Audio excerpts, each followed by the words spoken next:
Hello भाई, कैसे हो सब लोग। आशा करता हूँ सब भाई एकदम बढ़िया होंगे। मैं आपका भाई रेलवे टेक्नीशियन शिव कुमार। तो भाई, जैसा कि मैंने आपको बताया था कि रिज़ल्ट आपका आने वाला है कुछ दिन में, एनटीपीसी सीबीटी 1 का 2025 का। और उसी के साथ आपको एक और खुशखबरी मिली है कि एनटीपीसी सीबीटी 1 के रिज़ल्ट के साथ साथ आपको एएलपी का रिज़ल्ट भी देखने को मिला है। जैसा कि मैं आपको बताया था कि एएलपी जो फर्स्ट पेपर है सीबीटी 1 का, उसका पेपर का इतना ज़्यादा कट ऑफ जाता नहीं है। उसका कट ऑफ एकदम मिनिमम ही रहता है, मीडियम रहता है। 50% भी उसका 50% के आसपास भी उसका रिजल्ट ऐसे ही रहता है, ज़्यादा रहता नहीं है। SC ST का तो और भी कम रहता है भाई।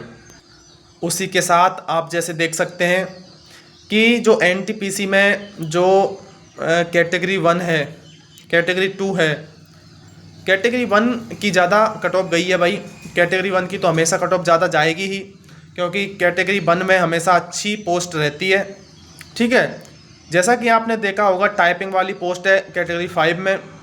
तो कैटेगरी 5 में एक हिसाब से देखा जाए काफ़ी कम कट ऑफ देखने को मिली है। और दूसरी बात यह है कि जैसे आपने देखा होगा कि कैटेगरी 5 में कम कट ऑफ गई है, लेकिन मैं आपको एक बात बता देता हूँ। एक एकदम ऑथेंटिक जो बात है वो मैं आपको बताता हूँ कि कैटेगरी 5 की जो कट ऑफ है वो सबसे कम जाती है टाइपिंग वाली पोस्ट की। कभी भी आप देख लेना।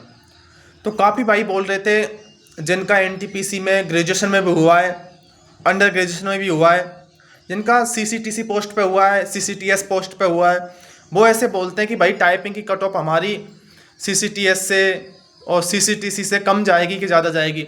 तो आप यहीं अंदाज़ा लगा सकते हैं कि जब यहीं पे इतनी कट ऑफ में इतना डिफरेंस देखने को मिलता है आपको प्री के पेपर में ही, तो मेंस में कैसे कट ऑफ ज़्यादा जा सकती है। एक बात बताओ, आपके सीसीटीसी और सीसीटीएस जो है, जीटीएम जो है, एसएम जो है, तो उनकी कट ऑफ हमेशा टाइपिंग से प्री में भी ज़्यादा रहती है और उनकी कट ऑफ हमेशा मेंस में भी ज़्यादा रहती है। ठीक है। तो आप इस चीज़ को कैसे बोल सकते हो भाई कि जो जो भी एसएम है, जीटीएम है, सीसीटीसी है, सीसीटीएस है, इनकी कट ऑफ टाइपिंग से ज़्यादा टाइपिंग की कट ऑफ इनसे भी ज़्यादा जा सकती है। तो भाई ऐसा कहना एक इलॉजिकल बात होगी। काफ़ी भाइयों का कन्फ्यूजन है इस चीज़ को लेके बहुत टाइम से। लेकिन मैं काफ़ी टाइम से यही बताते आ रहा हूँ कि भाई टाइपिंग की कट ऑफ हमेशा कम जाएगी, चाहे कितनी भी कम वैकेंसी हो, लेकिन कट ऑफ हमेशा टाइपिंग की कम ही रहेगी। और दूसरी बात, काफ़ी भाई बोल रहे थे कि अब टाइपिंग का स्टेटस कब आएगा। तो भाई देखो, इसी रिज़ल्ट का इंतज़ार था। एनटीपीसी सीबीटी 1 का रिज़ल्ट आ गया है, एएलपी सीबीटी 1 का रिज़ल्ट आ गया है, और अभी जो है आपका एनटीपीसी का सीबीटी 2 होने वाला है। वो लगभग लगभग आपका 1 महीना बचा हुआ है। 1 महीने बाद आपका एनटीपीसी का मेंस है, उसका भी डेट 9 जुलाई के आसपास दिया गया है। तो इसलिए इनका रिज़ल्ट पहले देना ज़्यादा ज़रूरी था, क्योंकि मेंस के लिए तैयारी करेंगे। ठीक है भाई। अब बात रही आपकी, तो आप थोड़ा सा वेट करो, इस महीने वेट करो। आपका भी टाइपिंग का स्टेटस बहुत जल्दी देखने को मिलेगा, क्योंकि इसी रिज़ल्ट के वजह से आपका टाइपिंग का स्टेटस भी रुका हुआ है। और दूसरी बात, जहाँ तक पॉसिबिलिटी है इसी मंथ रेलवे ग्रुप डी का जो भी इंफॉर्मेशन है वो क्लियर हो जाएगी और आपका रिज़ल्ट बहुत ही जल्दी आ जाएगा।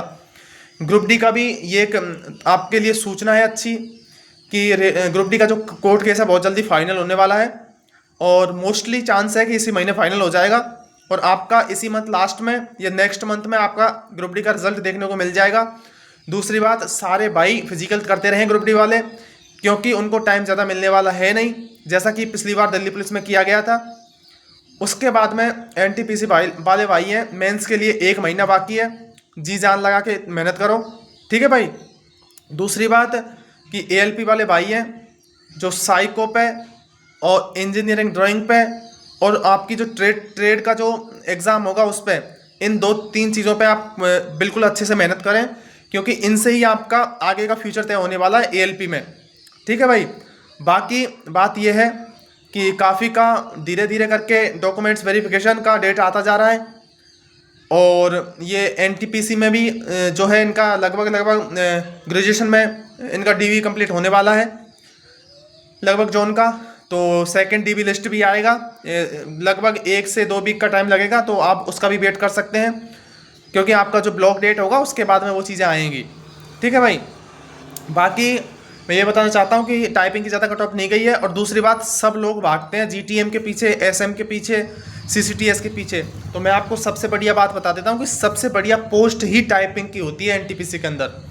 अगर आपको जॉब में सुकून चाहिए और आपको अच्छी पोस्ट चाहिए, तो आपको टाइपिंग की पोस्ट, जैसे सीनियर जो आपका सीनियर क्लर्क होता है, ठीक है भाई, वो होता है लेवल 5 में। उसके बाद में वो जाता है नेक्स्ट प्रमोशन में, आपका चला जाता है सीनियर क्लर्क से आपका ऑफिस सुप्रीडेंट ओएस में चला जाता है, वो लेवल 6 में।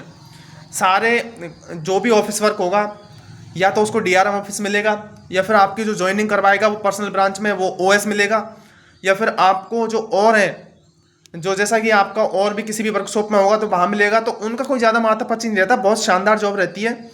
आपको अगर शांतिपूर्ण लाइफ में जॉब चाहिए, और इसमें भी वर्किंग डेज ऐसे रहता है कि सैटरडे हाफ डे रहता है, संडे का फुल छुट्टी रहता है, कोई टेंशन नहीं है छुट्टियों की। बाकी इसमें अवार्ड भी काफ़ी मिलते हैं और आपको आपका काम भी अप्रिसिएट किया जाता है। ठीक है भाई। बाकी किसी भी भाई की कोई भी प्रॉब्लम हो, डॉक्यूमेंट्स वेरिफिकेशन से रिलेटेड, या फिर किसी भी तरह के डॉक्यूमेंट से रिलेटेड, किसी भी आईडी प्रूफ के रिलेटेड, कुछ भी हो, ठीक है भाई, तो आप मेरे को बता देना। मैं आपकी हेल्प करने की कोशिश करूँगा। मेडिकल में भी कोई प्रॉब्लम हो किसी भाई को, तो वो मुझे बता देना। और बाकी किसी भी भाई का, किसी भी जॉन का कोई आपको कट ऑफ वगैरह कुछ भी जाननी हो तो मेरे से पूछ लेना। चैनल पे इंस्टाग्राम का आईडी है, उसमें आप मेरे को मैसेज कर सकते हैं, उसको फॉलो कर सकते हैं। और दूसरी बात भाई, आप चैनल को, यूट्यूब चैनल को सब्सक्राइब कर लेना, जिससे आप सब्सक्राइब करोगे तो उससे मुझे भी थोड़ा हौसला मिलता है कि भाई मैं भी आपको अच्छी और ऑथेंटिक इन्फॉर्मेशन जल्दी से ला के दूँ। ठीक है भाई। तो बाकी किसी भाई की और क्वेश्चन क्वेरी हो मेरे से पूछ लेना, और चैनल को सब्सक्राइब कर लेना। ठीक है भाई। बाकी मिलते हैं अगली वीडियो में। जय हिंद भाई।